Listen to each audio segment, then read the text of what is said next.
The original Victrix Pro BFG was already one of the most customizable Pro controllers on the market, and now Turtle Beach is back with the Reloaded edition for Xbox and PlayStation. And this isn't just a paint job. We're talking Hall Effect thumbsticks, Hall Effect triggers, improved fight pad ergonomics, and a premium build. But given its price, is this an upgrade you actually need, or should you just stick with what you have? Let's start with what's new here. The Reloaded edition keeps the same DNA as the first Pro BFG. It's a fully modular design with interchangeable stick modules, D-pads, gates, and button layouts, but it builds on it with a couple of important upgrades. First up, we now have Hall Effect thumbsticks and triggers. These use magnetic sensors instead of physical contact parts, which means they won't wear down the same way as analog potentiometer type sticks, and they're virtually immune to stick drift. At least that's the idea anyway.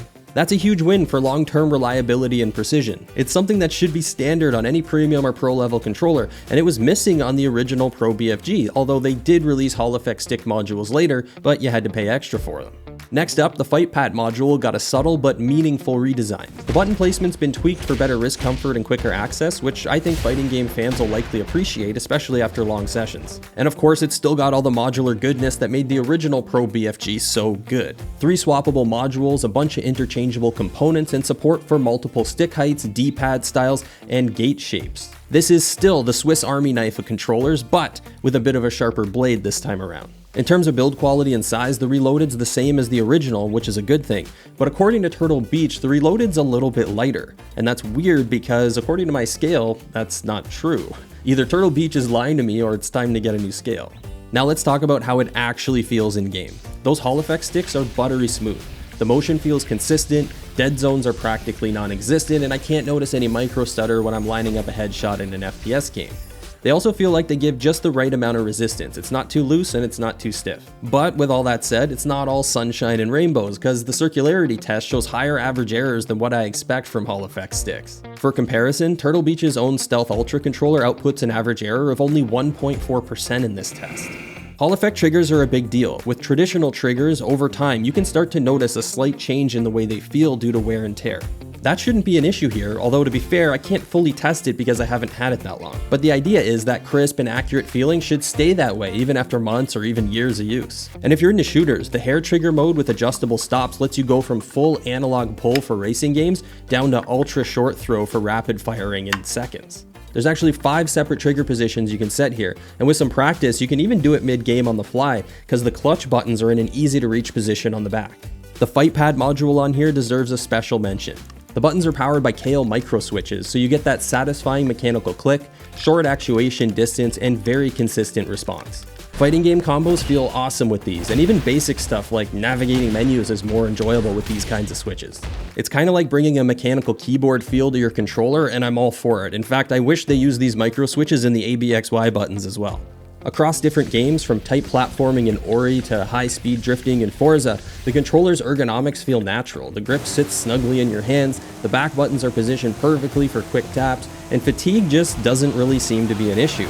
It reminds me why I like the original Pro BFG so much. Arguably, the biggest selling point of the original Pro BFG and now the new Pro BFG Reloaded is the modularity. Everything about it's designed to adapt to you, not the other way around. You can swap out the left and right stick modules, go with the classic Xbox offset, or swap them to a PlayStation-style symmetrical layout. You can quickly pop in the Fight Pad for competitive fighters, or rock dual sticks for shooters. The thumbsticks themselves come in different heights and shapes, standard concave for general use, tall sniper stick for ultra-precise aiming, and even domed options if you prefer that retro feel. Same thing with the D-pads. You have the standard cross style or a dish type that's perfect for diagonal presses. Even the stick gates are swappable on here. They're square gates for fighting games, octagonal for certain racing setups, and round for general play. It's the kind of flexibility you normally only see in expensive arcade sticks or specialized game pads. The controller also features 4 rear buttons, which you can remap on the fly or through the Victrix control hub. The Pro BFG Reloaded works in both wired and wireless modes. You get a low latency 2.4 GHz wireless connection via the included USB dongle, and yes, it works on PC as well as Xbox. For zero lag tournaments or just peace of mind, you can also go wired with the included braided 3-meter long USB-C cable.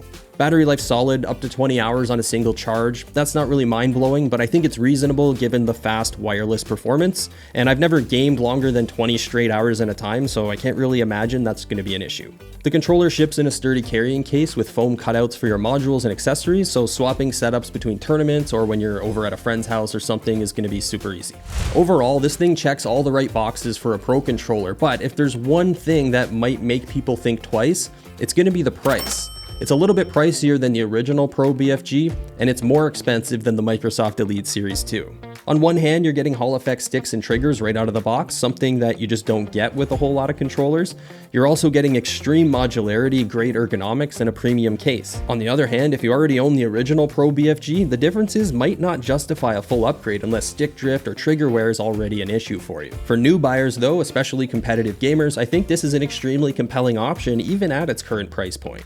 So is the Victrix Pro BFG Reloaded worth it? If you're a casual gamer doing campaign playthroughs just a few hours a week, probably not. A regular or standard controller is going to serve you just fine.